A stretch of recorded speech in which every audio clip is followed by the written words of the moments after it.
മദ്യപിച്ച ഒരു വ്യക്തി തെരുവിളക്കിനു താഴെ എന്തോ തിരിയുന്നത് കണ്ട് പോലീസുകാരൻ അയാളുടെ അടുത്തേക്ക് ചെന്നു. ശേഷം അയാളോട് ചോദിച്ചു, താങ്കൾ എന്താണ് ഇവിടെ തിരയുന്നത്?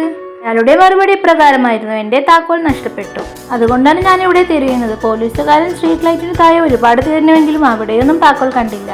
വീണ്ടും പോലീസുകാരൻ മദ്യപിച്ച വ്യക്തിയോട് ചോദിച്ചു, ഇവിടെ തന്നെയാണോ താക്കോൽ നഷ്ടമായത്? മദ്യപാനി മറുപടി പറഞ്ഞു, സ്ട്രീറ്റ് ലൈറ്റിന് താഴെയാണ്, പക്ഷേങ്കിൽ ഇവിടെയല്ല, പാർക്കിനടുത്തുള്ള സ്ട്രീറ്റ് ലൈറ്റിന് താഴെയാണ് എന്റെ താക്കോൽ നഷ്ടമായത്. മദ്യപാനിയുടെ മറുപടി കേട്ട് പോലീസുകാരൻ അമ്പരന്നു. പിന്നെന്തിനാണ് താങ്കൾ ഇവിടെ തിരിയുന്നത്? പാർക്കിനടുത്തുള്ള സ്ട്രീറ്റ് ലൈറ്റിലല്ലേ തിരിയേണ്ടത്?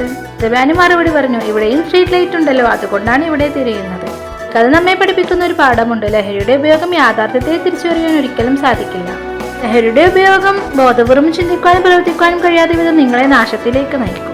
ലഹരി ജീവിതത്തിൽ എത്രത്തോളം സ്വാധീനിക്കുന്നുണ്ട് എന്ന് ഈ സ്റ്റോറിയിലൂടെ നമുക്ക് മനസ്സിലാക്കാം. So enjoy life about truth. കൂടുതൽ സ്റ്റോറീസ് കേൾക്കാനായി ചാനൽ സബ്സ്ക്രൈബ് ചെയ്യുക. പുതിയ വീഡിയോയുമായിട്ട് പിന്നീട് കാണാം.